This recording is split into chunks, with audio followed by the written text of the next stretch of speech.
পায়ের জন্য পথ, পথের জন্য পা।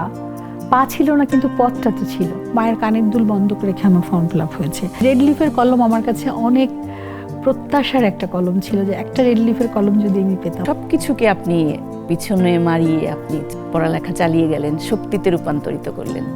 কিভাবে আসলে শক্তিটা কোথা থেকে আসলো? যেহেতু আমি মানসিকভাবে অনেক সময় ট্রমার মধ্যে দিয়ে গেছি, তো এই কাউন্সিলিং করাতে গিয়ে কিন্তু অনেক সময় দেখা গেছে আমাকে ঘুমের ওষুধ লিখছে। তখন মেয়ে মাত্র স্কুলে যাওয়া শুরু করেছে। বাসায় ফিরে বললাম যে মা আজকে আমরা ঘুমাবো।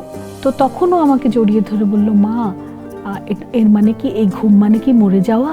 আর সহ্য করতে পারি না। বলছি হ্যাঁ মা।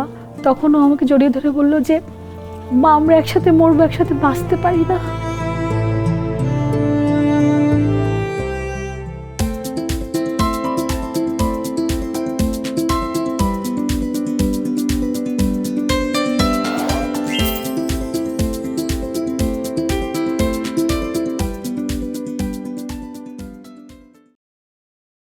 শুভেচ্ছা এবং স্বাগত জানাই নেক্সাস পডকাস্টে, জীবন থেকে নেয়া। এখানে আমরা সমাজের নানা স্তরের মানুষের জীবনের বাঁক বদলের গল্পগুলো তুলে ধরি, তাদের সংগ্রাম, সফলতা। এসব গল্প আপনাদেরকে অনুপ্রাণিত করে, আপনাদেরকে উৎসাহিত করে। আজও আমাদের সাথে আছেন তেমনই একজন নারী। তিনি একজন লেখক, উন্নয়নকর্মী এবং পর্যটন উদ্যোক্তা আঁখি সিদ্দিকা। অনেক অনেক স্বাগত জানাই আপনাকে। অনেক ধন্যবাদ আপনাকে। ছোটবেলায় পোলিও তার এক পায়ের শক্তি কেড়ে নিলেও সেই সংগ্রামকেই তিনি পরিণত করেছেন সাহসিকতার গল্প হিসেবে। সেখান থেকেই তিনি ঘুরে দাঁড়িয়েছেন সুন্দরবনের মৌয়ালদের পাশে দাঁড়িয়ে, শিশুদের হাতে বই তুলে দিয়ে এবং নারীদেরকে দিয়ে হস্তশিল্প করিয়ে তিনি সকলের প্রিয় হয়ে উঠেছেন। তাকে সকলে বন বিবি নামে ডাকেন। তিনি সকলের মধু আপা। তার গল্পগুলো এক অনন্য উদাহরণ। চলুন আমরা চলে যাই তার গল্পগুলো শুনতে। আঁখি আপা, আপনার কাছ থেকে আপনার গল্পগুলো শুনবো। নিশ্চয়ই। আমরা একটু শুরু করতে চাই ছোটবেলা থেকে। আপনি সেই ছোটবেলায় যখন আপনার পোলিওতে একটি পায়ের শক্তি হারিয়ে গেল, আপনার মায়ের যে সংগ্রাম, সেখান থেকে একটু শুনি। তখন আপনি খুবই ছোট ছিলেন, হয়তো কয়েক মাসের ছিলেন, কিন্তু মায়ের কাছে শোনা আপনার সেই সংগ্রামের কথাগুলো শুনি। আমার গল্পটা শুরু হয় 1982 সালে। আমার জন্ম অক্টোবর মাসের 17 তারিখে, একটা দ্বিতীয়া তিথির চাঁদের রাতে। তো মায়ের কাছে শুনেছি যেটা, যে 8 মাস বয়সে আমার এক রাতে একটা জ্বর হয়, যেটাকে অনেকে অনেকভাবে ব্যাখ্যা করেছেন, কিন্তু ডাক্তারি ভাষায় সেটা পলিও। এবং সেই পলিওটাই বোধহয় শেষ, মানে পলিওর যখন শেষ যাত্রা আমাদের দেশে, সেই শেষ সময়ের শেষ শিশুটি বোধহয় আমি। তো কখনো কখনো আমি জানতে চেয়েছিলাম যে কেন এমন হলো। আসলে তারাও বলতে পারে না। একটা টিকা দিয়ে দেওয়ার পর আর একটা টিকা দেবার মাঝখানের পিরিয়ডটাতেই পলিও আক্রান্ত হই আমি। এবং তখন থেকেই মা প্রথমেই বুঝতে পেরেছিলেন যে আমি দাঁড়াতে পারছি না। আমার তখন বয়স 8 মাস। টিকার যে বিষয়টা, এখন যেমন টিকা খুবই সহজলভ্য হয়ে গেছে বা সকলের কাছে সহজলভ্য ছিল না, কিন্তু তারপরও টিকাটা দেয়া চলছিল। কিন্তু হয়তো বা এক্সপায়ার ডেট টিকা ছিল, অথবা ওই যে মাঝখানের পিরিয়ডে পলিও জীবাণুটা আগেই ঢুকে পড়েছিল। যেহেতু আমার মা ছিলেন কিশোরী মা, তার অতটা বয়স হয়নি মা হবার মতো, এবং তিনি আমার গর্ভে থাকাকালীন অবস্থায় তিনি বুঝতে পারেননি যে আমি তার গর্ভে আছি। বেশ কিছুদিন পরে বুঝতে পেরেছিলেন। সেই কারণে কিছু পুষ্টিহীনতাও আমার ছিল। তো ওই পলিও আক্রান্ত শিশুটিকে নিয়ে সে লড়াই শুরু করেন, এবং প্রথম সন্তান আমি তার। তো মায়ের যে যুদ্ধ বা সংগ্রাম, সেটা আসলে আমাকে অনেক বেশি তৈরি হতে সাহায্য করেছে। তার জীবনের যে আমাকে নিয়ে যে যুদ্ধটা, বা সেই সময়ের যে সমাজ ব্যবস্থা ছিল আমাদের, যে একটি মানে অন্যভাবে সক্ষম আমি তো পরে হয়েছি, কিন্তু তখন তো আমি আসলে অক্ষম। তো একটি পরিবারে যখন এরকম একটি শিশুর জন্ম হয়, তখন তাকে বলা হয় যে অপায়া, বা তাকে বলা হয় যে এরকম একটা শিশু, বা খোড়া বলা হয়, যেটা অশুভ, অমঙ্গল। সেই যাত্রাটা, অমঙ্গল যাত্রাটা নিয়ে আমার মায়ের সংসার শুরু হয় মূলত আমাকে নিয়ে। তো যখন ধীরে ধীরে অনেক চিকিৎসা করিয়েছেন আমাকে, তখন তিনি আধুনিক ছিলেন, কারণ তার পরিবার খুব আধুনিক ছিল। সে তার বাবার বাড়িতে ছিলেন ওই সময়টা, আমার যখন 8 মাস। তখন সে মানিকগঞ্জে ডাক্তারের কাছে নিয়ে আসে, তার বাড়ি মানিকগঞ্জ হাসপাতালে নিয়ে আসে, সেখান থেকে পঙ্গু হাসপাতালে নিয়ে আসে, এবং খুব দ্রুতই, মানে 15 দিনের মধ্যেই জানতে পারে যে আমার পলিও আক্রান্ত, এবং সেই রকমই চিকিৎসা শুরু হয়েছিল। কিন্তু তখন আপনি বুঝবেন যে এইটি যে সময়টা, কিন্তু এত চিকিৎসা ব্যবস্থা, এত প্রচার ছিল না। তখন পলিওর কারণে যে এটা আক্রান্ত হতে পারে, এটা বুঝতেও ডাক্তারদের সময় লেগেছে। সেই সময়ে ফিজিওথেরাপি থেকে শুরু করে সব ধরনের চিকিৎসায় বাবা এবং মা শুরু করলেন। যেহেতু তারা এরকম একটা শিশুকে নিয়ে লড়াই করছেন, তখন যখন যে যা বলতো, সেটা ডাক্তার হোক কবিরাজ হোক, যা বলতো, যেমন একটা উদাহরণ দেই, যে তাদেরকে বলা হলো যে বাংলাদেশে যতগুলো পুর আছে সেই সকল পুরের মাটি যদি আমাকে খাইয়ে দেওয়া হয় অথবা তারা খান, তাহলে আমার পা ভালো হয়ে যাবে। তো আমার বাবা সেই মাদারীপুর, শরীয়তপুর, রংপুর, জামালপুর যত পুর আছে সব পুর থেকে মাটি সংগ্রহ করে সেই মাটি আমাকে খাইয়েছিলেন। এবং বাবা মায়ের আসলে চেষ্টার, এটা বলবো যে তাদের চেষ্টার অন্ত ছিল না। আরেকটা কাজ করেছেন, যেমন মনে হয় বলেছেন যে মাটি খুঁড়ে যদি আমাকে কোমর পর্যন্ত মাটিতে ডুবিয়ে সূর্যের দিকে তাকিয়ে রাখা হয় তাহলে ভালো হব আমি, সেটাও তারা করেছেন। মাটির হাঁড়িতে রুটি পচিয়ে 7 দিনের সেই পচা রুটি আমাকে খাওয়াইছেন। কোনো কবিরাজ হয়তো বলেছে যে এভাবে হলে ভালো হবে। সেই সাথে সাথে ডাক্তারি চিকিৎসাও চলছিল। তো আপনি কি তাদের প্রথম সন্তান? হ্যাঁ, আমি তাদের প্রথম সন্তান, এবং এই লড়াইটা আমার কাছে খুব, আমি শ্রদ্ধা করি তাদের দুজনকেই, যে এই সংগ্রামে তারা আমাকে কখনো বুঝতে দেননি। যখন আমি একটু একটু বড় হচ্ছি, প্রথমে তো আমি হাঁটতে পারতাম না, মানে আমি প্রথমে থি দিতাম হাতে। তারা যখন বুঝতে পারলো যে আমি থিটা দিচ্ছি না বা আমি দাঁড়াতে পারছি না, একটা পা আমার হয়ে যাচ্ছে, তখন তারা বুঝতে পারে যে আমার কিছু একটা হয়েছে। তারপর একটু একটু করে বড় হচ্ছে, আমি হাঁপড় কেটে চলতাম, হামাগুড়ি যেটাকে বলে। এবং আরেকটু বড় হলে তখন যে হাঁটুতে হয়ে যেত, নারকেলের যে আমাদের আচা বলি আমরা আর কি, মানে যে হ্যাঁ, ওইটা হাঁটুতে বেঁধে দিত যাতে আমার হাঁটুটা নষ্ট না হয়ে যায়। এভাবে একটু একটু করে। তাছাড়া তো নিম্ন মধ্যবিত্ত ছিলেন। আমার বাবার বাড়ি খুলনা, আমার মায়ের বাড়ি মানিকগঞ্জ। দরিদ্র পরিবারই বলবো আমার বাবার ফ্যামিলি। তো সেখানে যে অনেক উন্নত মানের জীবনযাপন হয়েছে, অনেক প্রিভিলাইজ শিশু না আমি। তো তাদের তখন একেতে আর্থিক অবস্থা খারাপ, তার মধ্যে এরকম একটা শিশুকে নিয়ে রোজ হাসপাতালে যাওয়া, ডাক্তার দেখানো, ফিজিওথেরাপি করানো, বিভিন্ন ধরনের ওষুধপত্র কেনা, দুধ কিনে খাওয়ানো, মানে এই যে তাদের লড়াইটা, সেখানে আমি একটু পরবর্তীতে তো তাদের অন্যান্য সন্তানও চলে এসেছে। আমার 3 বছরের ছোট আমার মেঝো বোন, আমরা 5 বোন 1 ভাই। তো এই যাত্রাটা আসলে তাদের খুব অমানবিকই ছিল আমি বলবো। তো যখন বড় হচ্ছি তখন আশেপাশের যে মানুষগুলো ছিল, তারপর তার পরিবারের যে মানুষগুলো ছিল, তারা কিন্তু ভালোভাবে নেননি এই বিষয়টিকে। এবং আমি যখন অনেক সময় বলা হয় অভিশাপের ফল, হ্যাঁ, সেই ধরনের সেই কথাগুলো বাবা মা দুজনেই শুনেছেন। আমার দাদির অনেকে বলেছে যে তুমি যখন শ্বশুরবাড়িতে যাচ্ছিলা তখন দাদির কাছে বলে যেতে পারো নাই, সেজন্য এটা অভিশাপ লেগেছে, এরকম অনেক ধরনের কথা। তো যখন একটু একটু বড় হচ্ছি, মা যেটা করেছেন আমার সাথে, ছোটবেলা থেকে তিনি তো পড়তেন, খুব বই পড়তেন। ওই মানে একটা শিশুকে সাথে কথা বলা, আমার সাথে তিনি কবিতা পড়তেন, গান শোনাতেন নজরুলের, আমাকে ঘুম পাড়াতেনও ওইভাবেই উনি। তো ওইটা আমার জন্য একটা খুব আশীর্বাদের মতো ছিল, যে আমার কাছে নজরুলের গান, রবীন্দ্রনাথের গান এবং এই কবিতা আবৃত্তি মায়ের কোল থেকে আপনি একটা সাংস্কৃতিক বিষয় নিয়ে বড় হলেন। এটা আমার কাছে খুব একটাই ছিল। এবং যখন একটু একটু করে বড় হচ্ছি, স্কুলে দেওয়ার সময় হলো, তখন কিন্তু সবাই না করেছিলেন মাকে, যে স্কুলে এই বাচ্চা, মানে বিশেষায়িত স্কুলগুলো কিন্তু তখন ছিল না। এখন যেমন ডিসেবলদের জন্য আলাদা স্কুল হয়েছে বিশেষ চাহিদা সম্পন্ন শিশুদের জন্য, তখন এরকম ছিল না। স্বাভাবিক স্কুলগুলো আমাকে ভর্তি নিতে চায় না প্রথমে, যে আমি একটা বার্ডেন বা একটা বোঝা, আমি এই বোঝা স্কুলে নিয়ে আসা, নিয়ে যাওয়া, তাদের আমাকে আলাদা পরিচর্যা করার ব্যাপারটা তো আছেই। বা আমি তখনও ক্রাশ ইউজ করতে পারি না। তো ক্রাশ আমাকে দেওয়া হয়েছিল 8 বছর বয়সে। তার আগ পর্যন্ত বাড়িতে লম্বা করে বাঁশ বেঁধে দিয়ে, মানে এখানে ওখানে ধরে ধরে হাঁটা বা বসে বসে হাঁটা, যেটাকে বলে যে ঘষে ঘষে যে হাঁটাটা, বসে বসে চলা আর কি, ওইটা চলতাম আমি। তারপর হচ্ছে যখন স্কুলে গেলাম, তো স্কুলে আমার পড়তে ভালো লাগতো, মানে আমি তখন শিখছি, মা প্রথম হাতে খড়ি মায়ের কাছে। এবং আমি মা গল্প করেছে আমাকে নাকি তালপাতায় প্রথমে, মানে এটা শখের, তখনও অতটা প্রচলিত ছিল না, কিন্তু তালপাতা দিয়ে প্রথম আমার অক্ষরটা আম্মা করিয়েছিলেন। এবং স্কুলে যখন যেতে শুরু করি আমি, প্রথমেই তার যা, মানে আমার চাচি বা অন্যান্য যারা ছিলেন দাদি সম্পর্কিত বা ভাড়াটিয়ারা থাকে না, আগে তো পাড়ার মতো ছিল, তারা মাকে অন্য চোখেই দেখতো। মা যেহেতু ঢাকার মেয়ে ছিলেন, তিনি কুচি দিয়ে শাড়ি পরতেন।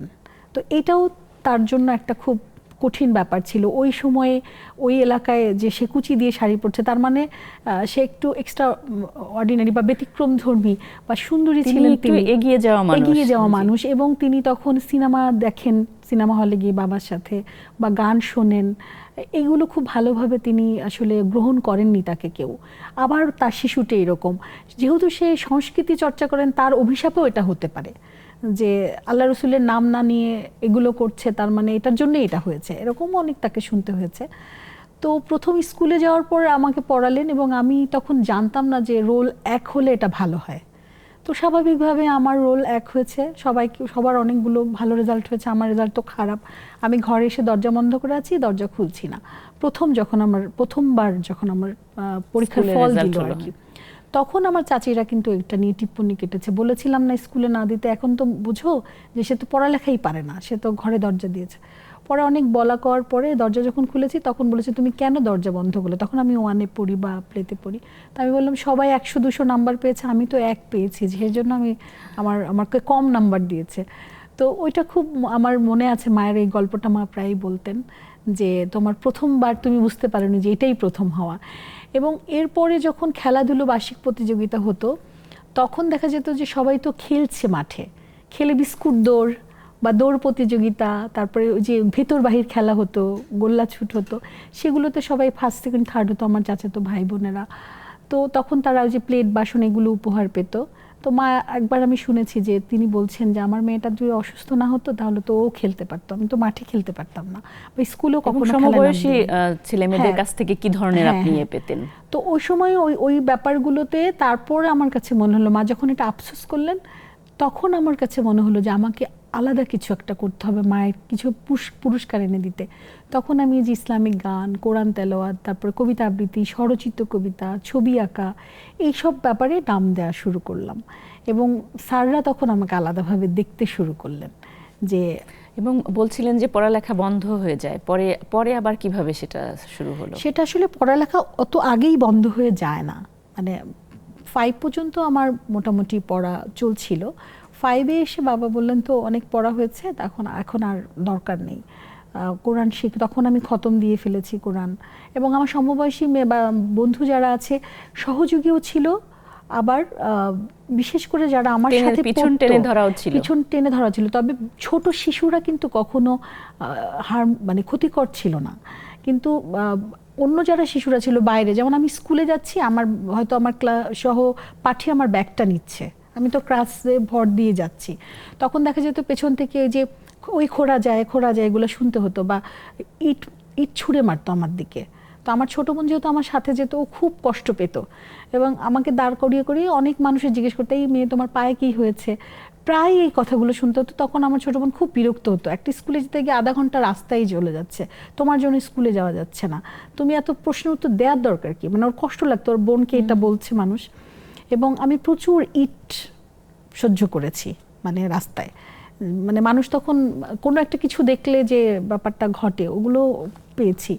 তবে আমার সহপাঠীরা অনেক সহযোগী ছিল, কেউ প্রতিযোগীও ছিল, যেহেতু পরীক্ষায় ফলাফল ভালো করতাম, যার কারণে মায়েরা খুব বিরক্ত ছিল আমার উপর, মানে শিশুরা না, শিশুর মায়েরা বিরক্ত ছিল যে ও কেন এত প্রতিবন্ধকতা নিয়েও কেন ভালো করছে। তারপরে যেহেতু সংস্কৃত চর্চাগুলোতে চলে এলাম, তখন আরো বেশি হলো। এবং প্রথম আমার ক্লাস 3-তে তখন আমার কবিতা ছাপা হয়, তো জনকণ্ঠ পত্রিকা বা ছিল তখন, টুকলু পত্রিকা ছিল, কচিকাচার মেলাতে যে দাদা ভাইয়ের যে কাগজ ছিল, হ্যাঁ, ওই কাগজে আমার লেখা ছাপা হতো। তো তখন একটা হিরোইজম যেটাকে বলে, যে আলাদা একটা ভাবে দেখা, আমাকে এই দেখাটা শুরু হয় তখন থেকে। এবং তখন ওরা যে আমার সাথে কম্পিট করছে বা প্রতিযোগিতা করছে, এটা আমি বুঝতে পারতাম না। সেই কারণে সবসময় মায়ের কথা বলছেন যে মা এগিয়ে নিত, মা সবকিছুতে আপনাকে এগিয়ে যাওয়ার যে বিষয়টা সেটা করতো। বাবার কথা এখানে একটু কম আসছে। বাবা তো একই তো আমার বাবা পেশায় ছিলেন মুদি ব্যবসায়ী, হ্যাঁ, এবং আমার বাবার লেখাপড়া ছিলেন, উনি খুব সৎ মানুষ, মানবিক মানুষ ছিলেন, কিন্তু প্রোগ্রেসিভ যেটাকে বলে সেই জায়গাটায় ওনার মধ্যে একটা সীমাবদ্ধতা ছিল, এবং মেয়েদের অনেক পড়তে হবে ব্যাপারটাকে উনি মানতেন না। এবং মা যেহেতু একটা অন্যরকম ক্লাসিক পরিবার থেকে আসা, মায়ের বই পড়া, মায়ের চলাফেরা, এগুলোর সাথে তার একটা সূক্ষ্ম দ্বন্দ্ব ছিল বা সূক্ষ্ম তাদের মধ্যে মতবিরোধ ছিল, যার কারণে তিনি বলতেন হয়েছে আর পড়া লাগবে না। বা আমি যে আউট বই, মা তো অনেক আউট বই পড়তেন, তিনি তার বাড়ি থেকে এক ট্রাঙ্ক বই নিয়ে এসেছিলেন, তো ওগুলো আবার আমি ধীরে ধীরে বড় হতে হতে পড়তে শুরু করলাম, বা লুকিয়ে রাখা বই যেগুলো সেগুলো পড়তে শুরু করলাম। বাবার এটা পছন্দ ছিল না, এবং সেটার জন্য আমি এবং মা দুজনই অনেক শাস্তি পেয়েছি বাবার কাছ থেকে। এবং এই কারণে উনি আরো, তার কথা ছিল নোবেল নাটক পড়ে আমার মেয়ে নষ্ট হয়েছে। শাস্তিগুলোর ধরন যদি আমি একটু শুনি। শাস্তি এমনকি গায়ে হাতই তুলেছেন তিনি, আমার গায়ে হাত তুলেছেন, মার গায়ে হাত তুলেছেন পড়ার জন্য, পড়া নিয়ে কথা বলার জন্য। এটা মায়ের একটা বড় যুদ্ধ ছিল আমাকে নিয়ে এগিয়ে যাওয়ার জন্য, এবং অর্থনৈতিক যুদ্ধটাও ছিল। যেমন আমার এসএসসির ফর্ম ফিল আপের সময় আমার বাবা বাড়িতেই ছিলেন না, তিনি তাবলিগে ছিলেন, মায়ের কানের দুল বন্ধ রেখে আমার ফর্ম ফিল আপ হয়েছে। এরকম দেখা গেছে যে মা হয়তো মুষ্টি চাল জমাচ্ছেন, বা আমি কোথাও থেকে কোনো উপহার পেলে সেটা রেখে দিয়ে সেই টাকাটা দিয়ে বই কেনা হচ্ছে।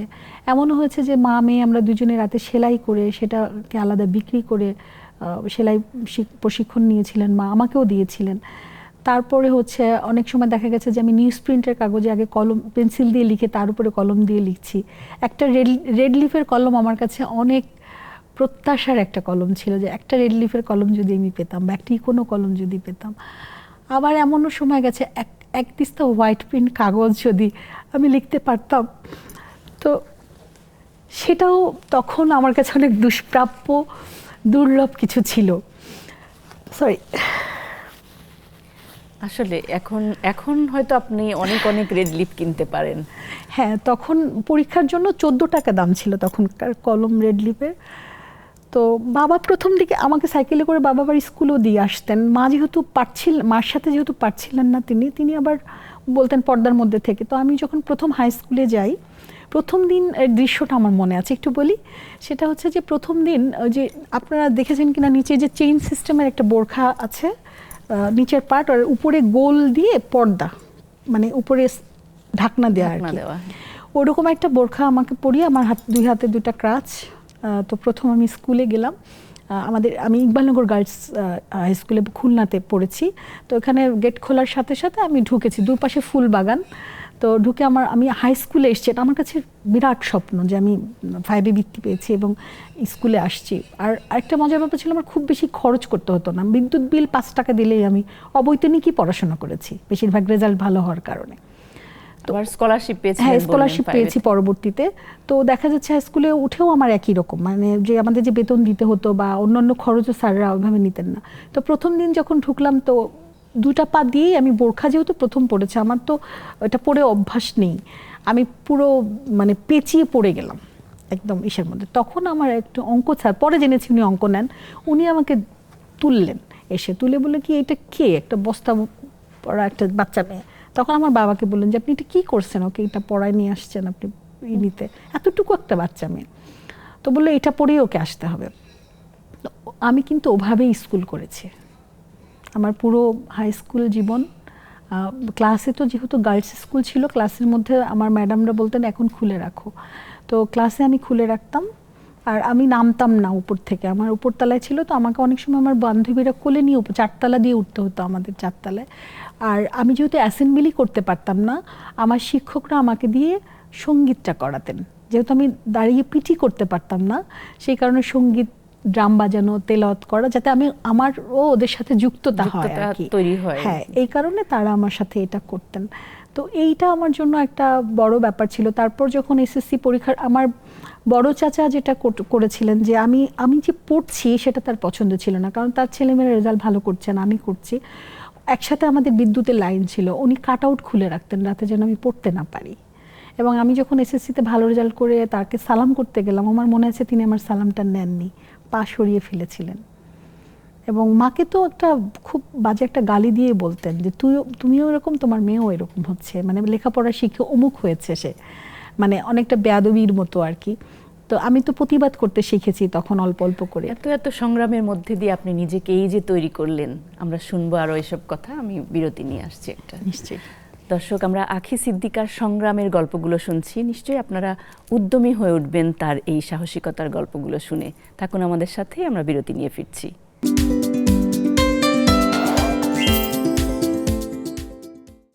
বিরতির পর ফিরে এলাম জীবন থেকে নেয়ার আজকের পর্বে। আমরা যে গল্পগুলো শুনছিলাম, একজন আখি সিদ্দিকা কি করে তার সংগ্রামকে সফলতায় পরিণত করেছেন। আবারও ফিরে যাচ্ছি গল্পে। আখি, এই যে আপনি বন্ধ হয়ে গেল পোলিওর যে এত কঠিন একটা সামাজিক অবক্ষয় বা সামাজিক যে প্রতিবাদ প্রতিরোধকে সব কিছুকে আপনি পিছনে মারিয়ে আপনি পড়ালেখা চালিয়ে গেলেন, শক্তিতে রূপান্তরিত করলেন। কিভাবে আসলে শক্তিটা কোথা থেকে আসলো? শক্তিটা আসলে আমার কাছে একটা সময় গিয়ে মনে হলো, আমি আবার আমার যেটা আনন্দ হতো যে ছোটবেলায় মনে হতো যে আমি মাদার তেরেসা হব। হ্যাঁ, আমি সমাজের জন্য কিছু করব, অন্যের কল্যাণের জন্য কিছু করব, এইটা একটা আমার ভেতরে ঢুকে গিয়েছিল কেমন করে যেন, এবং এটা আমার অনেক ভালো লাগতো। তো আমি যখন এসএসসিতে যখন পড়ার জন্য আমার মানে অর্থনৈতিক কষ্ট করতে হচ্ছে, তখন কিন্তু আমি বয়স্কদের প্রথমে মুকুলিত খুলনা নামে তখন একটা ছিল নারীদের পড়ানোর। তো তখন ওই বয়স্ক মহিলাদের আমার বারান্দায় বসে আমি পড়াতে শুরু করি, এবং তারপরে আমি যখন সপ্তম শ্রেণীতে তারও আগে, তখন আমি আত্মবিশ্বাস কোচিং সেন্টার নামে একটা কোচিং সেন্টার দিলাম, যে মেধা তোমাদের বিকশিত করার দায়িত্ব আমার। আমি কিন্তু তখন মাত্র সপ্তম শ্রেণীতে পড়ি। একটা ব্ল্যাকবোর্ড দিয়েছিল সরকার থেকে ওই যে বয়স্কদের পড়ানোর জন্য। এরপর আমি পথ শিশুদেরকে তখনই পড়াতে শুরু করি উপ আনুষ্ঠানিক শিক্ষা অধিদপ্তরের অধীনে। তো ওখানে আমার প্রায় 600-1200 টাকা আসতো, মানে দুটো স্কুল থেকে। আবার পড়াতাম যখন আমি 10 টাকাও টিউশনি করিয়েছি। তারা আপনার উপরে আস্থা করলো কারণ আমার পরীক্ষার ফল এবং খুবই বিনয়ী, সবার সাথে খুব শ্রদ্ধার সাথে কথা বলা, এবং এলাকায় খুব সাংস্কৃতিক চর্চা করা, যেমন 21শে ফেব্রুয়ারি, বিজয় দিবস, এগুলো আমার মায়ের হাত ধরে আমার হাত ধরেই ওই পাড়ায় প্রতি বছর হতো। 21শে ফেব্রুয়ারির সময় শহীদ মিনার মাটি দিয়ে বানানো, আমাদের উঠানে এসব করা। তো বাবা প্রথমে বিরক্ত হতেন, পরে আর দেখতো যে থামানো যাচ্ছে না, তখন উনিও সাথে থাকতেন। তারপরে পাড়ার মোয়াজিন ইমাম কাকারাও আসতেন, এলাকার মানুষদের মাটি বানিয়ে সেগুলো দিয়ে পুরস্কার বানাতেন, যেমন হাঁড়ি পাতিল এগুলো দিয়ে ওদেরকে পুরস্কার দেওয়া হতো আর কি। এই যে কাজগুলো, এবং আমার মনে আছে আমি একবার ইলেকশন খেলেছিলাম 92 সালে। আমরা ভোটে দাঁড়িয়েছিলাম কে ওই এলাকায় ভালো কিছু করবে বা কে প্রতিনিধিত্ব করবে। তো এইভাবে মূলত আসলে সবার কাছে একটা ভালো মেয়ে অথবা জনপ্রিয় একটা মুখ, গ্রহণযোগ্যতার জায়গাটা তৈরি হয়। এবং তখন খুলনা বার্তা নেটওয়ার্ক নামে একটা পত্রিকা চলছিল শিশুদের উপরে, সেখানে আমি শিশু সাংবাদিক ছিলাম। তো যার কারণে শিক্ষকরাও ভালোবাসতেন, এই বই পড়তাম, সব কিছু আমার কাছে তথ্য পাওয়া যেত। তবে আমাদের তো ওই সময় খুব অ্যাভেলেবেল ছিল না পত্রপত্রিকাগুলো, টিভি ছিল না আমার বাড়িতে। 7 দিনে যখন পুরনো কাগজ পাশের বাড়ি বিক্রি করতো, ওটা কেজি দরে কিনতাম, মা কিনে দিতেন। তো ওইগুলো আমি পুরনো পেপার পুরনো পেপার পড়া, ওই যে মুড়ির ঠোঙা খুলে পড়া, এই অভ্যাসগুলো থাকার কারণে দেখা যেত যে আমি কিছু জিনিস জানছি আর কি। এবং বিভিন্ন, যেমন বঙ্কিমচন্দ্রের বই তখনই আমার পড়া, দুর্গেশ নন্দিনী, ফাল্গুনী মুখোপাধ্যায়ের বই পড়ছি, শরৎচন্দ্র পড়ছি, এমন করেই আসলে তৈরি। এবং যখন এরকম অন্য শিশুদের মতো আমি না, সবাই খেলার মাঠে খেলছে আর আমি ওদেরই পাশে বসে কোনো একটা উঠোনের কোনায় বসে বই পড়ছি, এই ব্যাপারটারে বড়রা খুব আস্তে আস্তে আমাকে খুব গ্রহণ করলেন, খুব তাড়াতাড়ি গ্রহণ করলেন। এবং আমার কলেজ পর্যন্ত এমনভাবেই আমি আসলে সবার সহযোগিতা পেয়েছি। এরপরে আমরা জানি যে খুব অল্প বয়সে আপনার বিয়ে হয়ে যায়। হ্যাঁ, বিয়ে হয়ে যায় বলতে কি, আমার আসলে মনে হচ্ছিল যে আমার এখান থেকে বের হওয়া উচিত। তখন থাকে না যে টিনের সময়, আমার ছাত্র ছিল ছেলেটি, আমার কাছে পড়তো। তো খুবই, আমি একবার এরকম নানাবিধ কারণে আমি একবার হারিয়ে যাই, মানে মনে হয় যে বাসা থেকে পালাই যাব, একাই পালাই ঢাকায় আসি। তখন আমার বড় খালু একটু অন্যরকম পরিবার ছিল, যেহেতু তাদের কাছে আসি, তারা আবার আমার বাবাকে আমাকে না জানিয়ে খবর দিয়ে আমাকে আবার ফেরত পাঠিয়ে দেয়। আমার ইচ্ছা ছিল যে ইন্টারমিডিয়েট পাস করে আমি রাজশাহী বিশ্ববিদ্যালয়ে সোশ্যাল ওয়েলফেয়ারে পড়বো, এবং বিশ্ববিদ্যালয়ে চলে যাওয়ার জন্য, হ্যাঁ দূরে চলে যাবো, এবং সোশ্যাল ওয়েলফেয়ার পড়লে আমি সামাজিক কাজ করতে পারবো, সমাজ কল্যাণ করতে পারবো, এটা আমার ইচ্ছা ছিল। এবং সায়েন্স তখন কিন্তু আমার এই পায়ের কারণেই নিতে দেয় না শিক্ষকরা, সেখানে আমি একটা বৈষম্যের শিকার হই। সায়েন্স যখন আমি পেলাম, রোল 1 যেহেতু আমার, রোল 2 আর্টস নেবে, কিন্তু ওখানে বড় লোকের এক মেয়ে ছিল, এবং আমার বাবাকে বোঝালো যে সায়েন্স পড়লে অনেক পড়ার খরচ হবে, আর যেহেতু বড় হয়ে ডাক্তার হতে চায়, ওই পা নিয়ে ডাক্তার হতে পারবে না। এই করে কিন্তু আমি আর্টসে ভর্তি হলাম। এবং এতই মানে ওপরে কেউ না থাকার কারণে আমি জানতাম না যে আর্টস থেকে কমার্সে যাওয়া যায়, যেহেতু আমি প্রথম, আমার ফ্যামিলিতে এরকম শিক্ষিত আমার বাবার ফ্যামিলিতে ছিল না, যার ফলে দেখা গেছে যে আমি ইন্টারমিডিয়েটও আর্টসেই পড়ি। তাহলে ইউনিভার্সিটিতে পড়তে গেলে আমি আর্টসের একটা ভালো সাবজেক্টে পড়বো, কিন্তু আমার খালু তখন আমাকে রাখেন না, এবং যেহেতু বাবা মা আমাকে খুঁজছিলেন, তাদের কাছে আবার ফেরত পাঠানো হয়। ওই সময়টা আমি এই ছেলেটা বলছিল যে ও আমাকে অনেক ভালোবাসবে, আমি ওর সাথে বিয়ে করি। এবং আমার বাবা একটা কারণেই ঘটে ব্যাপারটা। তারপর বাবা মা মেনে নিলেন, ওর বাবা মাও মেনে নিলেন, কিন্তু ওর চিন্তা বা আমার চিন্তা এক ছিল না। আমার চিন্তা ছিল এগিয়ে যাওয়ার। আর যেহেতু ও ধার্মিক ছিল, আমার বাবার পথ অনুসারী ছিলেন, পরে একটা সময় মনে হয় অল্প কিছুদিন আমাদের সম্পর্কটা থাকে, তখন আমার মনে হলো যে না, এর সাথে থাকা যায় না কোনো কোনো কোনো ধরনের সমস্যা ছাড়া। তখন আমি অলরেডি মা হয়ে গেছি এবং আমার বাচ্চার বয়স বছরখানেকের মধ্যেই আমি আলাদা থাকতে শুরু করি, কিছুদিনের মধ্যেই। তারপরে যখন ওর পক্ষ থেকে, এবং ও একটা সম্পর্কেও জড়িয়ে যায়, তারপর আমি এসে ও যাওয়ার আগেই আমার একটা চাকরি হয়েছে, তখন আমি ঢাকায় আসি। ঢাকায় চাকরি করব বলে আসি আসলে, ওর একটা চাকরি হয়, দুজনে মিলে ঢাকায় আসি। তখন একেবারে জাস্ট একটা ব্যাগ নিয়ে, কিছুই না আমাদের সাথে। তো শুরু করলাম জীবন একটা সাইকেল দিয়ে, মানে ওর একটা সাইকেল, সেই সাইকেলে করে বিভিন্ন প্রোডাক্ট আমি তৈরি করে দিই, ওটা বিক্রি করে বাজারে, এরকম। পরে আমি একটি স্কুলে জয়েন করি, 7 মাস স্কুলে চাকরি করি। মানে জাস্ট স্কুলে জয়েন করার মধ্যেই দেখলাম যে টিউশনি পেয়ে গেলাম আমি।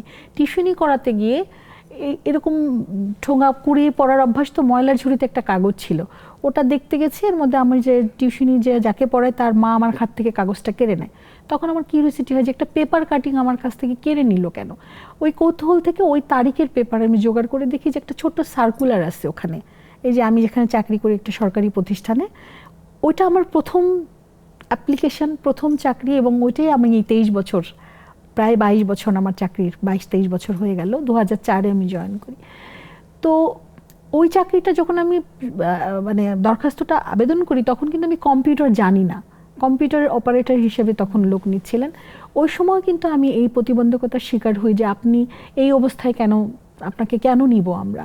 তো যেহেতু আমি রিটেনে ফার্স্ট হই, যার কারণে চাকরিটা আমার হয়, এবং আস্তে আস্তে আমি কম্পিউটার শিখে যাই। এবং এখনো সেই চাকরিটি ধরে আছেন? সেই চাকরিটি কিন্তু আমার প্রমোশন হয়েছে, আমি এখন উচ্চ পদস্থ কর্মকর্তা। আচ্ছা, আমরা আবার একটু বিবাহিত জীবনে ফিরে যেতে চাই, যে কারণে আর কি বলছিলেন যে মানসিকতার মিল হচ্ছিল না। তার কাছ থেকে কি কি ধরনের মানে প্রতিবন্ধকতা বা কোনো ধরনের নির্যাতনের শিকার হয়েছেন? উদাহরণ দেই, যেমন ধরেন আমি তো বই পড়বো বা আমি ওই জীবনটা চাই যে জীবনে সাহিত্য আছে, যে জীবনে মানুষ আছে, যে জীবনে প্রগতি আছে। সেই জীবনের মধ্যে যখন আমি মনে হলো যে সে আমার সাথে থাকবে, তো আমি রাত জেগে একটা বই পড়ছিলাম, সে বারবার বলছে লাইট অফ করো ঘরের মধ্যে। তো আমি আবার তার মশারির উপর একটা উদাহরণ দিয়ে বোঝাচ্ছি। তো তখন মশারির উপর একটা কাপড় দিয়ে রাখলাম যে তুমি ঘুমাও, আমি একটু বইটা শেষ করি। তো সে আমাকে জাস্ট ধরে নিয়ে বাইরে, আমি যেহেতু ক্রাস ছাড়া হাঁটতে পারি না, সে আমাকে এক প্রকার টানতে টানতে নিয়ে দরজার বাইরে রেখে দরজার সিটকিনি দিয়ে দিল। সারা রাত আমি দরজার সামনে বসেই বই পড়েছে, সে ঘুমিয়েছে। আবার আব্দুল্লাহ সাইদ স্যার, বিশ্ব সাহিত্য কেন্দ্রে আমি রেগুলার, যেহেতু ওখানে সমন্বয়কারী ছিলাম, অনেক বছর স্যারের সাথে আমি আছি, স্যার আমাকে জানেন। তো তখন এগুলো নিয়েও অনেক কথা শোনাতো। বা আমার সূরা ইয়াসিন শুনতে অসুবিধা নেই, তেলাওয়াত শুনতে আমার অসুবিধা নেই, কিন্তু যখন রবীন্দ্রসঙ্গীত শুনছি তখন যদি বলে আমি ঠাকুর পূজা করছি, বা তার সাথে যে এটা যে একটা দ্বান্দ্বিক পরিস্থিতি তৈরি হচ্ছে, এই জায়গাগুলো নিয়ে তার সাথে আমার ঝগড়া না, বিরোধ না, আমার আস্তে আস্তে মনে হচ্ছিল যে সেটাকে আলাদা। তখন আমি আবার যখন সে অন্য কাউকে তার মতো পাচ্ছে, রবীন্দ্র প্রসঙ্গ যখন আসলো, আমি একটু এইখানে বলবো যে এখনকার মানে এই সময়টাতে এসেও রবীন্দ্রনাথকে কিন্তু নানাভাবে, হ্যাঁ, আমি তো ধরেন হাতির পুলে যখন আমি নিজের মতো করে থাকি, তখন আমি খামখেয়ালি সভা নামে একটি সভা আমার বাসায় হতো, রবীন্দ্রনাথ নিয়ে পড়ানো হতো, রবীন্দ্রনাথের উপর অধ্যয়ন। এখানে আমাদের সাদি মোহাম্মদ, তারপর আমাদের আব্দুল মাল মুহিত স্যার, জয়ন্ত চট্টোপাধ্যায়, শিমুল মুস্তফা, এমন গুণী মানুষেরা গিয়েছেন। সেই অনুষ্ঠানও আমাকে শুনতে হয়েছিল। অসীম শাহ আমার প্রতিবেশী ছিলেন, সেখানেও বলা হতো যে যে মেয়েটা কপালে টিপ পরে রবীন্দ্রসঙ্গীত শুনে ওই হিন্দু মেয়েটার বাড়িতে যাবেন। আমার পরিচয়টা এভাবে দেওয়া হতো। এবং এখনও কিন্তু আমাকে দিদি সম্বোধন করা হয় যখন আমি গাড়িতে উঠতে যাই, লোকাল বাসে বা কোনো একটা জায়গায় প্রতিষ্ঠানে যাই, যেহেতু কপালে টিপ পরি তাই আমি দিদি, অথবা আমি রবীন্দ্রসঙ্গীত শুনি তাই আমি দিদি, সবাই আমাকে হিন্দুভাবে ট্রিট করে। তো এখনও তো সেই যুদ্ধটাই করছি, যেটা আমার শুরুতেই ছিল। কিন্তু তখন একরকম পরিস্থিতি ছিল, এতটা বছর পেরিয়েও সেই একই রকম পরিস্থিতি, ছায়ানট পুড়িয়ে দেওয়া হচ্ছে, এবং আমাদের খামখেয়ালি সভাটাও কিন্তু মানে আমরা চালাতে পারিনি আমাদের নিজস্ব কিছু সমস্যা, সামাজিক কিছু সমস্যার কারণে। তো এইরকম সমস্যার ভেতর দিয়ে আসলে টিকে থাকা। তারপরেও আপনি এখন আপনার কপালে আমি একটা বড় টিপ দেখতে পাচ্ছি। হ্যাঁ। এই যে টিপ, এটা কি কোনো প্রতিবাদের অংশ কিনা? এটা কিছুটা প্রতিবাদের অংশ। এটা আমার মায়ের কপালে, মায়ের যেদিন বিয়ে করে নিয়ে আসে সেদিন মায়ের কপালে হাওয়াই মিঠাই রঙের একটা টিপ দেওয়া ছিল। মায়ের কাছে গল্প শুনেছিলাম আমি তখন সে সারা রাত ধরে তার শাশুড়িদের বা তাদের যারা ছিল গুরুজন, তাদের যে তুমি টিপ পরে আসছো কেন এই পরিবারে, টিপ তো অমুক করে পড়ে, মানে খারাপ ভাষায়। তখন সে যেহেতু নতুন বউ, ছোট মানুষ, সে সারা রাত ধরে টিপটা ঘষে ঘষে তার কপালটাকে দাগ বানিয়েছিল। পরদিন যে তার অনুষ্ঠানে সবাই দেখতে এসেছিল যে হুড়মতির মতো কপালে দাগ। তো এটা শোনার পর থেকে আমার মনে হয়েছে যে এটা তাহলে আমার পরিবার এবং এই সমাজের জন্য একটা প্রতিবাদ আমি পড়ব। এবং টিপ তো আসলে বাঙালির ঐতিহ্য, এটা তো আলাদা কোনো মানে ধর্মীয় কোনো বিষয় না। যদিও বলা হয়, আমি অনেককে জিজ্ঞেস করেছি যে এরকম যদি কোনো হাদিসে থাকে আমি দেখতে চাই, কিন্তু কেউ দেখাতে পারেনি এখনো আমাকে।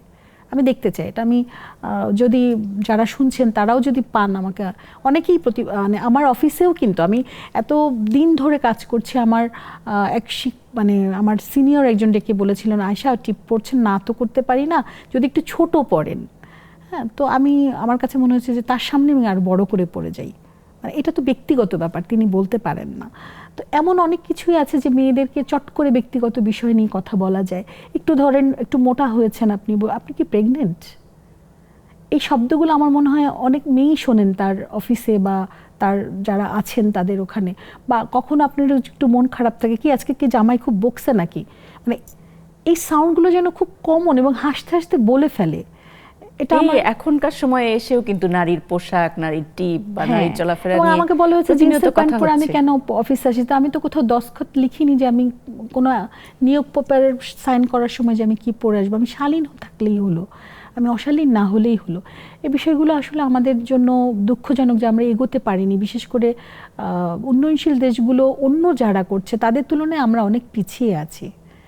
আমার মনে হয় যে যুদ্ধ, অনেকে বলে যে বেগম রোকেয়ার মতো আমার সময়টা অনেক পরের সময়, তারপরও একটু পড়ার জন্য, একটু শিক্ষার জন্য স্কুলে, কলেজে, পরিবারে সবার কাছেই তো শিকার হয়েছি। তাহলে রোকেয়াদেরকে কিভাবে করে নির্যাতিত হতে হতো, সমাজের রক্তচক্ষুকে উপেক্ষা করে নিয়ে এসেছিলেন, সেই আমরা ততটা এখন পর্যন্ত আগাতে পারলাম না এখন পর্যন্ত। তবে আমার সার্থকতা যে আমার পরের যে ভাই বোনেরা আছেন তারা সবাই কিন্তু লেখাপড়া শিখেছেন। আমার বোনেরা সবাই মাস্টার্স পাস করেছেন এবং আমার বাবা পরবর্তীতে, আপনার মতো একজন বোন থাকলে সবার তো এগিয়ে যেতেই হবে। আমরা আরো শুনবো আপনার গল্প, আবার বিরতি নিয়ে আসছি। দর্শক, আঁখি সিদ্দিকার গল্পগুলো নিশ্চয়ই আপনাদেরকে অনেক অনেক অনুপ্রাণিত করছে। আপনারা আমাদের সাথেই থাকুন, ফিরে আসছে আরো গল্প নিয়ে।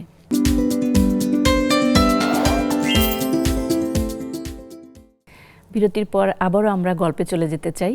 আঁখি সিদ্দিকা, আপনার কাছ থেকে শুনছিলাম আপনার মানে পারিবারিক জটিলতার কথা। আপনি বাবা মায়ের জীবন থেকে যখন নিজের জীবনে প্রবেশ করলেন, সেখানেও কিন্তু আপনাকে সেই সংগ্রাম পিছু ছাড়লো না। হ্যাঁ, এরপরে যখন আমি বলছিলাম যেটা, যে ওর কাছে মনে হলো যে চিন্তার জায়গাটা আলাদা, আমার পড়ারও আবার প্রতিবন্ধকতা। যেহেতু আমি লিখতে শুরু করেছি ততদিনে একেবারেই পুরোপুরিভাবে আমি লিখতে শুরু করেছি, মানে একেবারে প্রফেশনালিভাবে। এবং আমি একটা পত্রিকা সম্পাদনা শুরু করেছি মলাট নামে, যেটার স্লোগান ছিল অস্তিত্বের আবডালে পুষে রাখা বোধ। তো এই কাগজটা যখন শুরু করি তখন লিটল ম্যাক করছি, কপালে টিপ পড়ছি, ঢাকা শহরে চলছি, চাকরি করছি। ও কিছুটা ইনফিউরিটি কমপ্লেক্সও ভুগতো, যেহেতু ও লেখাপড়াটা এগিয়ে যায় নাই। এগুলো নিয়ে দেখা যেত বাড়ি ফিরলে বাগবিতণ্ডা মাঝে মধ্যে হতো। আবার ও জড়িয়ে গেল ওর মতো কোনো একজনের সাথে। তারপর আমাকে যখন আমি জানতে পারলাম, ওকে বললাম ঠিক আছে তুমি চলে যাও। তো সে চলে গেল, কিন্তু আমার কাছে মনে হলো যে আচ্ছা ঠিক আছে, শুরু করলাম আমার ছোট্ট একটা মেয়ে, তাকে নিয়ে জীবন। কিন্তু ও যখন আমার অফিসে এসে জানিয়ে গেল বা ডিভোর্সের ব্যাপারটা সে ডিক্লেয়ার করলো, তখন না হঠাৎ আমি হতাশ হয়ে পড়লাম। আমার মনে হলো ছিল একজন মাথা আছে, কিন্তু এই জীবনের কোনো মূল্য নেই আমার হঠাৎ মনে হলো। এবং আমি যেহেতু আমি মানসিকভাবে অনেক সময় ট্রমার মধ্যে দিয়ে গেছি, আর আমার পায়ের চিকিৎসার জন্য আমাকে কিন্তু সাইকিয়াট্রিস্ট দেখাতে হতো, রেগুলার সাইকোলজির মানে কাউন্সেলিং করাতে হতো। তো এই কাউন্সেলিং করাতে গিয়ে কিন্তু অনেক সময় দেখা গেছে আমাকে ঘুমের ওষুধ লিখছে। ওগুলো আমি বিভিন্ন ডিসপেন্সারিতে গিয়ে প্রায় 50টার মতো ঘুমের ওষুধ কিনি। এবং আমি তখন মেয়ে মাত্র স্কুলে যাওয়া শুরু করেছে। বাসায় ফিরে বললাম যে মা আজকে আমরা ঘুমাবো। প্রথমে আমি ওষুধটা গুলে আমি খেয়ে নিব, তারপরে তুমি ওইটা খাবে। তারপর বললো মা আমরা তো রোজই ঘুমাই। তো বললো না আজকে এমন ঘুমাবো মেয়ের আমরা বয়স উঠবো না। কখন? তখন মানে মেয়ের কত বয়স হবে? 4 বছর বা 5 বছর এমন হবে। তো তার আগে তো থেকে আমরা সেপারেশন, কিন্তু ওই সময়টা মানে আমি আমার হাতে অলরেডি পেপারসটা চলে আসছে। তারপরে ও কি বুঝলো আমি জানি না, আমি জাস্ট গুলি হাতে নিয়েছি খাবো এখন, ড্রয়িং রুমের ফ্লোরে বসা, ওর একটা স্যান্ডো গেঞ্জি পরা আমার মনে আছে, আমি একটা জামা পরে বসে আছি যে আমরা দুজনে এখন মারা যাব, আর না অনেক হয়েছে, মানে আমি খুব ক্লান্ত হয়ে পড়েছিলাম। তো তখনও আমাকে জড়িয়ে ধরে বলল মা এর মানে কি এই ঘুম মানে কি মরে যাওয়া? তা আমি বললাম, তখন আমি সহ্য করতে পারি না, আমি বলছি হ্যাঁ মা। তখনও আমাকে জড়িয়ে ধরে বলল যে মা আমরা একসাথে মরবো, একসাথে বাঁচতে পারি না। তো এইটা আমার কাছে একটা কি বলবো, মানে আমার আজকের আমির জন্য এটা আমার জন্য একটা বড় রকমের ধাক্কা ছিল, বা বড় রকমের পাওয়া ছিল, বা বড় রকমের সাহস ছিল। আমি জাস্ট গ্লাসটা এত জোরে ছুঁড়ে মেরেছিলাম আমার দেয়ালে যে ওটা কত টুকরো হয়েছে আমি জানি না। এবং ওর ওই ছোট্ট বুকটাতে আমি তখন আমার আশ্রয়, আমার কান্না, আমার সমস্ত কিছু যেন মনে হচ্ছিল ওখানেই আছে। ওকে জড়িয়ে ধরে মানে করে চিৎকার করে কান্না যেটাকে বলে, সব কিছু ঝেড়ে ফেলে দাও। ও তো বুঝতেছে না, ছোট মানুষ। ও তখন বলছে মা আমি না একটা মিল্কশেক বানানো শিখেছি, স্কুল থেকে তোমাকে বানাই খাওয়াই। তখন ও নালন্দায় মানে সে পড়াশি করে ছায়ানটে ও যায়, ও বিভিন্ন ধরনের কাজ শেখায় তো ওখানে। তারপর ওইটা ও আমাকে বানিয়ে দিল, ওর কাছে চকলেট ছিল। এবং আমার মনে আছে আমরা দুজনে আমার শাড়ি দিয়ে সিনেমা হল বানিয়ে লাইফ ইজ বিউটিফুল মুভিটা দেখেছিলাম। সেদিন থেকে আসলে আমার জীবনটা সুন্দর এবং লাইফ ইজ বিউটিফুল। তারপর আমার অনেক সংগ্রাম করতে হয়েছে, অনেক চড়াই হয়েছে, কিন্তু কখনো না আমি আর মরে যাওয়ার কথা ভাবিনি। এবং প্রচুর মেয়েদেরকে, প্রচুর নারীদেরকে আমি এই সুইসাইড থেকে ফেরানোর কাজটা করি এখন, একদম ফ্রি কাউন্সেলিং করি। মানে এটা আমার কোনো প্রফেশনালই না, কোনো সম্পর্ক নিয়ে সমস্যা, যে কোনো কিছু নিয়ে আমি তাদের পাশে দাঁড়াই, যে এটা একটা বড় ট্রমা, ওই হতাশা। এখন তো ডিপ্রেশন খুব একটা ফ্যাশনেবল বিলাসিতা শব্দ। আরো কিছু মানে আপনার সেই ট্র্যাজিক যে জায়গাগুলোর কথা, সংগ্রামের কথা, যেগুলো শুনলে দর্শক আসলে নিজেকে মানে ফেরাবে। যেমন আপনার এই গল্পটি শুনেই তো মানুষ হয়তো নিজেকে ফেরাতে সক্ষম হবে কোনো ডিপ্রেশন থেকে। কোনো ওরকম কিছু আরো গল্প আমরা শুনতে চাই। ছোট ছোট বিষয়গুলো আসলে আমরা মনে হয় যে এগুলো কিছু না, কিন্তু জীবনে এগুলো অনেক বড় কিছু। মানে আসলে কি আমি যেটা বলবো যে পায়ের জন্য পথ, পথের জন্য পা। পা ছিল না কিন্তু পথটা তো ছিল। গন্তব্য যখন শুরু করেছিলাম তখন তো আর কেউ জানে না যে, মানে পথ যখন শুরু হয় তখন তো কেউ গন্তব্য জানে না যে কোথায় গিয়ে আমার পথের মানে গন্তব্যের যে জার্নির কোনো সহযোগী যানবাহনও ছিল না। পথটা ওইভাবে শুরু হয়েছিল। তো এরই মধ্যে দেখা যায় যে ওর সাথে যে জীবন শুরু করা, আমরা যখন সাহিত্য করতে গেলাম তখনও কিন্তু অনেক প্রতিবন্ধকতার মধ্যে দিয়ে একজন নারী মেয়ে, এরকম একটা মেয়ে সাহিত্য করতে আসছে। সেখানে আমাদের সিনিয়র যারা সাহিত্যিক ছিলেন তাদেরও অনেক টিকা টিপ্পনি, নানান রকম হাতছানি। আবার একাকী মা হিসেবে এই ঢাকা শহরে চাকরি করতে গিয়ে টিকে থাকাটা আমার জন্য খুব যুদ্ধেরই ছিল। এবং আবার মেয়ে সন্তান জন্ম দিয়েছি, তাকে বড় করে তোলা। একটা ঘটনা বলি, ও সাধারণত বাবার নাম লিখতে চাইতো না ওর ইসে। তো ও 3তে আমি ভর্তি করতে গেছি জুনিয়র ল্যাবরেটরি, স্কুলের নামটা হয়তো বলা উচিত হয় নাই। তো ওখানে বলছেন যে বাবার নাম লিখতে হবে, তো আমার মেয়ে লিখবে না। তো আমাকে ডেকে পাঠালো যে বাবার নাম লিখতে হবে। আমি বললাম যে তখন তো আসলে এই আইন হয় না, আইনটা তো কিছুদিন হয়েছে যে মায়ের নামও লেখা যায়। তো ওই সময়টা আমার মেয়ে খুব চিৎকার করে কান্না করেছিল যে আমি আমার মায়ের নাম ছাড়া আমি বাবার নাম লিখবো না। তো এই যে স্কুলেই, এবং এই যে প্রতি মুহূর্তে যে নেই তাকে সামনে রাখতে হচ্ছে, এই জায়গাটা নিয়ে আমার মেয়ের খুব আপত্তি ছিল বা এখনো আছে। পরে স্কুল কর্তৃপক্ষ সেটা না মেনে নাই, লিখতেই হয়েছিল, তখন লিখতেই হয়েছিল। এরকম অনেক কিছু, যেমন ও যখন ও সাইকেলিং করতো, আমার খুব ইচ্ছে ছিল মেয়ে সাইকেলিং করবে বা তার হাতে একটা গতি থাকবে, এটাই আমার একটা স্বপ্ন ছিল। তো ওকে অনেক ছোটোবেলায় সাইকেল কিনে দেওয়া হলো। সাইকেল নিয়ে যখন যেত তখন স্কুল থেকে বলল অনেক মায়েরা, আমি তো কখনো সাথে যেতাম না যেহেতু আমি চাকরি করতাম, তো ওকে বলতো যে তোমার মা তো তোমাকে গার্ড দিয়ে নিয়ে আসে না, তুমি তো অন্যরকম মেয়ে হবা, মানে এরকম কিছু একটা বলেছে।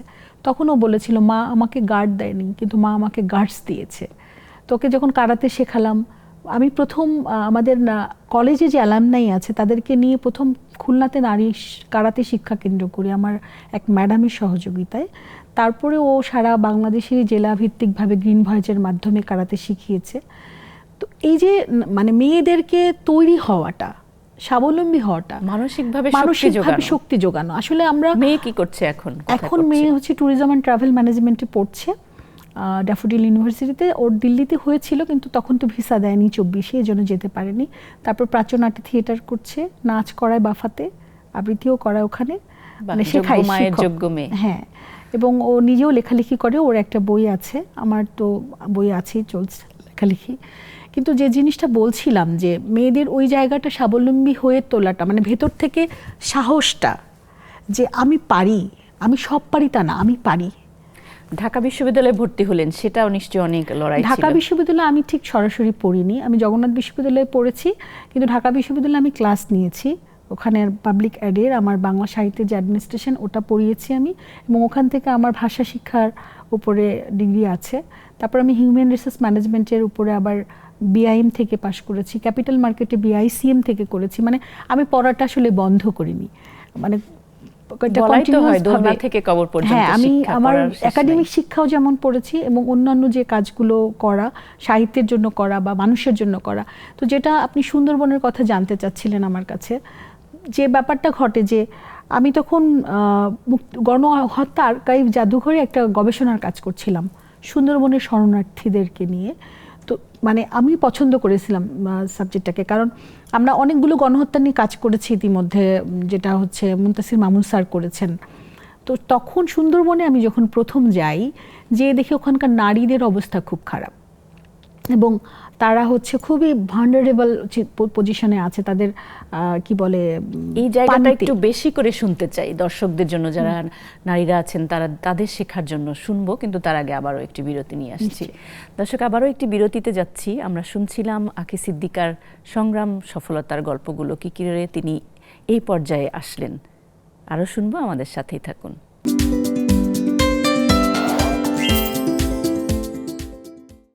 বিরতির পর আরও গল্প নিয়ে চলে এসেছি। আমাদের সাথে আছেন আঁখি সিদ্দিকা। তার সংগ্রাম সফলতার গল্পগুলো নিশ্চয়ই আপনাদেরকে অনুপ্রাণিত করবে, অনুপ্রাণিত, এটা আমাদের বিশ্বাস। আবারও চলে যাচ্ছি গল্পে।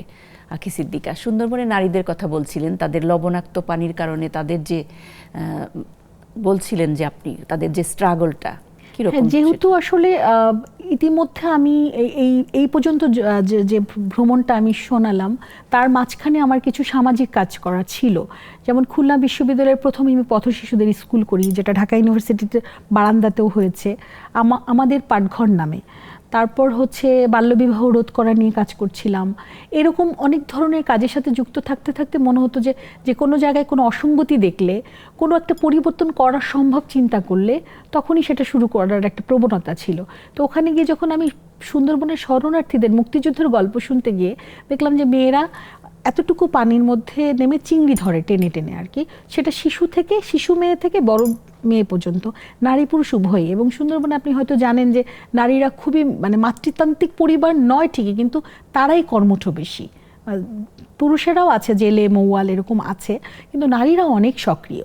তো সেই জায়গা থেকে নারীদের সাথে কথা বলতে গিয়ে দেখা গেল যে তাদের অনেক গাইনি সমস্যা হচ্ছে এবং হাই প্রেশারের প্রবণতা আছে, যেহেতু লবণাক্ত পরিবেশ, যেহেতু তারা লবণ শরীরের মধ্যে আছে, তখন এইটা নিয়ে সবকিছুই লবণ। তো সেই ব্যাপারটা নিয়ে আমি আমার একজন সাংবাদিক বন্ধুর সাথে কথা বলি এবং সে এটা নিয়ে একটা রিপোর্টও করে। তারপর মনে হলো যে এটা রিপোর্ট করে সরকারের দিকে নজর দিয়ে আসলে হচ্ছে না, হবে না। তো ওইখানে খুব যাতায়াত শুরু করলাম আমি, মানে প্রতিনিয়ত সপ্তাহান্তেই চলে যেতাম ওখানে এক দাদার বাড়িতে, তিনি একটা হোমস্টের মতন করেছিলেন, সেখানে আমরা থাকতাম। তো ওখানেই মূলত তাদের জীবনের পাশাপাশি আমার মনে হলো কিছু একটা এদের জন্য করি। তখন প্রথমে আমি বুদ্ধি করলাম যে সেলাই মেশিন কিনে দিই, যেটা সাধারণত মানুষ করে, হস্তশিল্পের কাজটা। তখন মূলত ওই সেলাই শিক্ষা, মানে সেলাই বিষয়টাকে সামনে এনে, তাদের পড়ানোর ব্যাপারটাকে সামনে এনে কাজ করতে গিয়ে দেখা গেল যে এটা আসলে ঠিক হচ্ছে না। যেহেতু ভ্রমণ নিয়ে লেখালেখি করতাম, তখন আমার সাথে আমার একজন বন্ধু হলো যে এখন আমার জীবনসঙ্গী, এবং এটা আমার মেয়ের সিদ্ধান্তে হয়েছে। সে আমাকে বললো যে তাহলে ট্যুরিজমকে একটা টুল হিসেবে ব্যবহার করা যায়। ট্যুরিজম একমাত্র বিষয় যেটার সাথে তুমি সবাইকে একসাথে সম্পৃক্ত করতে পারবা। তখন কমিউনিটি ডেভেলপমেন্ট ট্যুরিজমটাকে আমরা টপিক হিসেবে নিয়ে মানে ওইটাকে সিদ্ধান্ত নিয়ে তখন ওদের কাছে আমরা জমি চাইলাম যে আমরা ওদের ওখানে ওদের বাড়ি ঘরে ওদেরকে নিয়ে কিছু একটা করতে পারি। প্রথমে বুঝে নাই তারা, আমাদেরকে বিশ্বাস করতে পারে নাই, কিন্তু আমি যেহেতু অনেক আগে থেকে যাতায়াত করি তারপরে তারা ব্যাপারটা বুঝেছে এবং তারা ওটাকে গ্রহণ করেছে, তারা জমি দিয়েছে।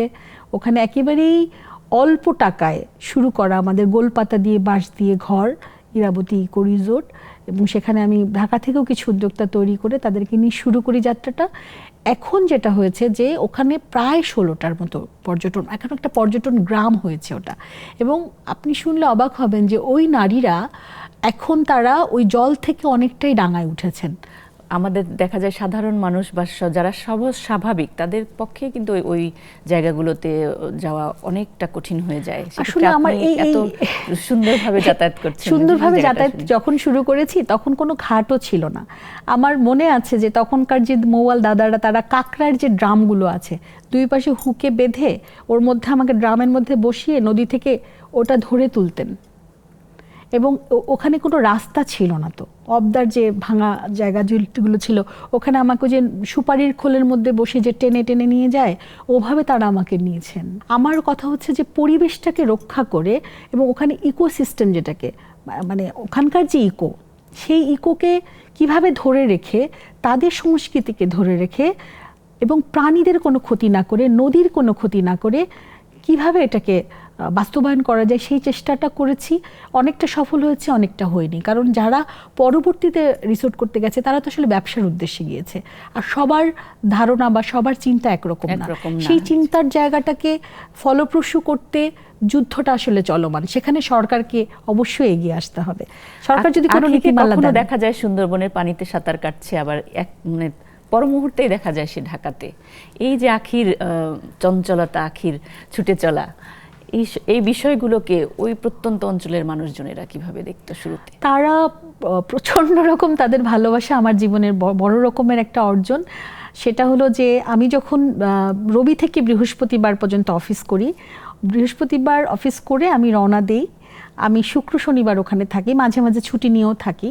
তো ওখানের মানুষ আমার জন্য অপেক্ষা করেন এবং আমার ভালোবাসাগুলো তারা তো অনেক বড় কিছু দিতে পারে না, দেখা যায় গাছের দুটো কলা রেখে দিচ্ছেন, একটা ছোট তরমুজ রেখে দিচ্ছেন, কোনো মা গোলের গুড় বানিয়ে রেখে দিচ্ছেন, গেলেই তারা আসেন এবং আমার চুলে তেল দিয়ে দেওয়া, আমাকে কোনো একটা কিছু রান্না করে খাবার দেওয়া।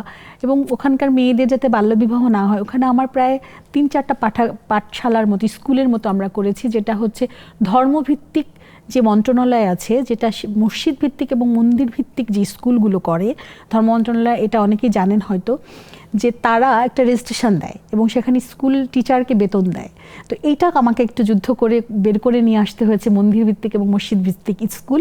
সেখানে ওখানকার গ্রামের মেয়ে যে আইএ পাশ করেছে অথবা এসএসসি পাশ করেছে তাদেরকে শিক্ষক রেখে ওই শিশুদেরকে পড়ানোর জন্য মন্দিরের চত্বরেই একটু টিনের ঘর দিয়ে চারপাশে বেড়া দিয়ে শুরু করেছে। আমাদের স্কুলে যেমন এখনও পাটি বিছিয়ে পড়ানো হচ্ছে, আমাদের এখনও অনেক কিছু নেই স্কুলটাতে, বাচ্চাদের স্কুল ব্যাগ নেই, হয়তো তারা একটু ফুল গাছ লাগাতে চায়। এখন বাবা মায়ের কি বাবাকে প্রথমে তো সে আমার পরবর্তী ভাই বোনের লেখাপড়ার ক্ষেত্রে আমাকে আর খুব বেশি প্রথম দিকে বেগ পেতে হয়েছিল, কারণ আমার মেঝো বোনকে খুব ছোট বয়সে বাবা বিয়ে দিয়েছিলেন, যেহেতু আমাকে পারছিলেন না তো তাকে আগে বিয়ে দিয়েছে আমার। কিন্তু ও খুব ভালো ছাত্রী ছিল, আমার খুব ইচ্ছে ছিল যে ওকে পড়াই। তার হাজব্যান্ড এবং আমার বাবা মিলে আমাকে খুব প্রেশার দিলেন যে পড়ানো যাবে না, কিন্তু আমিও প্রতিজ্ঞা করলাম। ও গর্ভবতীও হয়ে গেল। আমি বললাম যে এই মেয়ে যেদিন স্কুলে যাবে সেদিন আমার বোন এসএসসি পরীক্ষা দিবে। আমার বোন সত্যি এসএসসি পাশ করেছে, ইন্টার পাশ করেছে, মাস্টার্স পাশ করেছে এবং আমার অফিসেই জয়েন করেছিল, পরে আর চাকরিটা ছেড়ে দেয় সে। কিন্তু এর পরের যে বোনদের পড়ালেখার জন্য বাবার সাথে আমার যুদ্ধটা হয়েছে, তবে সেটা অনেকটা স্নায়ু যুদ্ধ হয়েছে, কিন্তু সরাসরি যে যুদ্ধ করে এসেছি সেটা কম হয়েছে এবং সে এখন বুঝতে পারে যে পড়ার গুরুত্বটা অনেক বেশি। তারপরে যখন আমি বনে কাজ শুরু করলাম তখন তার কথা হচ্ছে যে চাকরি করছো, লেখালেখি করছিস, ঠিক আছে, তারপরে তোমার বনে যাওয়ার কি দরকার, এত কিছু করার কি দরকার। তার সে বুঝতে পারতেছিল না আমি আসলে কি করতেছি। গত বছর আমি তাকে প্রথম নিয়ে গেলাম, সে তখন মাকে সফলতার মুখ দেখলেন যে পর্যটন করে তুললেন যে উদ্যোক্তা হিসেবে, তখন হচ্ছে মাকে বলছে যে মেয়ে বিড়াল দেখলে ভয় পেত, সে এখন বাঘের মুখোমুখি হচ্ছে। মানে আমি তো বাঘ দেখেছি কয়েকবার সামনাসামনি থেকে। তো তখন সে খুব অবাক হয়ে গেল যে এই নদী পার হয়ে আমি এসে এইভাবে কাজ করি, আমার তো প্রতিদিন নদী পার হতে হয়, ওখানে কিন্তু পশুর নদী আছে, শিবসা নদী আছে, কতগুলো নদী নিয়েই আমাদের কাজ নদীর সাথে। তো বাবা মা দুজনই সাপোর্ট করেন, সহযোগিতা করেন। বাবা অনেকটা বুঝতে পেরেছেন। তার আর অনেকটা পরবর্তীতে যে আপনার জীবন সঙ্গী হিসাবে যিনি আসলেন, তিনি এখন যিনি আমার সাথে আছেন তিনি খুবই সহযোগী মানুষ, স্বপ্নবাজ মানুষ। তিনিও পর্যটন নিয়ে কাজ করছেন, আমার সাথেই কাজ করছেন। এবং আমি যে এখন অনেকটাই মানে কি বলবো রিলিফ বলা যায় যে তার সহযোগিতা, তার পারিবারিক যে আমাদের বোঝাপড়াটা আছে, এবং মেয়ের বন্ধু, সে মেয়ে তাকে পছন্দ করে। তো সেই জায়গা থেকে তার সহযোগিতা পর্যটনকে এগিয়ে নেওয়ার জন্য, তার জ্ঞান, পর্যটন জ্ঞান, সে ঢাকা বিশ্ববিদ্যালয় থেকে পাশ করেছে। এবং পর্যটনে যে বিষয়ভিত্তিক যে বিষয়গুলো, ট্রেনিং করানো ট্যুরিস্ট পুলিশদের, পর্যটনের সাবজেক্ট ওপেন করা বিভিন্ন ইউনিভার্সিটিতে, সেগুলো নিয়ে কাজ করা, মানে মূলত পর্যটন আন্দোলন করছি আমরা। ঠিক তার মানে অনেক অনেক সংগ্রামের পরে আখির অবশেষে সুখে শান্তিতে দিন কাটালো, এরকম একটা আমরা গল্পের শেষটা যদি জানি। গল্পের শেষটা আসলে এমন কি, এটা প্রবাহমান, গল্প তো আসলে শেষ হয় না, পথ তো তৈরি হয় চলতে গিয়ে। পথে যখন আমরা থাকি তখন তো প্রতিবন্ধকতা আসবেই, আর প্রতিটা প্রতিকূল পরিবেশের মধ্যে কিন্তু একটা অনুকূল বীজ থাকে। আপনার যে কোনো দুর্বলতাকে যদি আমি কনভার্ট করতে পারি সবলতায়, আমি সবাইকে এই কথাটা বলতে চাই, নারী পুরুষ সকলকে বলতে চাই যে প্রতিকূলতা যেখানে আছেই মানে ওখানে সংকট মানে সম্ভাবনা আছে। তো আমাদের যেখানে আমরা পর্যটন নিয়ে কাজ করছি বা সামাজিক যে কাজগুলোর সাথে যুক্ত, যেমন এখন কিন্তু বাল্যবিবাহ অনেক রোধ হয়েছে ওই এলাকায়, এবং ওই এলাকাটা একটা উদাহরণ এখন একটা আদর্শ গ্রাম হিসেবে। আমরা অন্য অন্য এলাকায়ও কাজ করছি, যেমন হাওড়ে কাজ করছি, নামও রয়েছে গ্রামটির। হ্যাঁ, ওটা হচ্ছে পশ্চিম ঢাকমারি গ্রাম, কিন্তু সুন্দরবনের পর্যটন গ্রাম নামে অনেকে জানে এখন। আর আমার রিসোর্ট একটা হচ্ছে রিসার্চ সেন্টার ইরাবতী, আর পিয়ালি হচ্ছে কালচারাল সেন্টার। আমরা কিন্তু বনবিবির যে মিথটা আছে সেটাকে কিন্তু ব্যবহারিক জীবনে কাজে লাগানোর চেষ্টা করছি। যেমন ওখানে একটা থিয়েটার হচ্ছে বনবিবির, এবং বনবিবির ওখানে আমরা একটা মানে মন্দিরের মতো, মন্দির ঠিক না মানে মন্দির ওরা বলে, ওটা করে দিয়েছে, যেখানে ওরা প্রতি বছর কিন্তু বনবিবি উৎসব হচ্ছে এখন। এবং কবি গান যেটা হারিয়ে যাচ্ছিল, সেই কবি গান মানুষ রাত জেগে শুনছে, যেখানে ডিজে গান হতো। তো এই যে আমার কাছে মনে হয় যে চাইলে আসলে সম্ভব, পরিবর্তনটা চাইতে হবে, লেগে থাকতে হবে। আপনার অদম্য ইচ্ছে এই আজকের আখিকে তৈরি করেছে। আসলে অনেক অনেক আপনার উৎসাহ উদ্দীপনার গল্পগুলো শুনলাম, আমি তো ভীষণভাবে অনুপ্রাণিত হলামই, দর্শকরা অনেক অনেক উপকৃত হবে। এবং যারা নারী আছে, পিছিয়ে পড়া, আমরা যারা আমাদের দেশটাই আসলে পিছিয়ে পড়া, তার মধ্যে নারীরা আরও পিছিয়ে পড়া, তাদের অন্তত কিছুটা হলে উপকার হবে। আপনি নারীদের উদ্দেশ্যে কিছু বলবেন? আমার একজোড়া পায়ের প্রয়োজন ছিল যা যে কোনো পথে হাঁটতে পারবে, কিন্তু আমার একজোড়া ডানা আছে যা যে কোনো আকাশে উঠতে পারে। তো মেয়েরা যদি পা মাটিতে রেখে আকাশে উঠতে চায়, তাদের সকল প্রতিবন্ধকতা ভেঙে ওই ডানা দিয়ে উঠতে পারা সম্ভব এবং সম্ভব। এবং আপনি তা প্রমাণ করেছেন। অনেক অনেক ধন্যবাদ আপনাকে, আপনার এই উদ্যমী উদ্দীপনার গল্পগুলো আমাদেরকে শোনানোর জন্য। অনেক ধন্যবাদ আপনাকেও। আখি সিদ্দিকার গল্প আমাদেরকে শেখায় ভালোবাসা, দৃঢ়তা এবং মানুষের বিশ্বাসকে নিয়ে কি করে প্রতিবন্ধকতাকে জয় করা যায়। এই ছিল আমাদের আজকের গল্প। দেখা হবে আগামী পর্বে ভিন্ন কোনো গল্প নিয়ে, ভিন্ন কোনো অনুপ্রেরণা নিয়ে।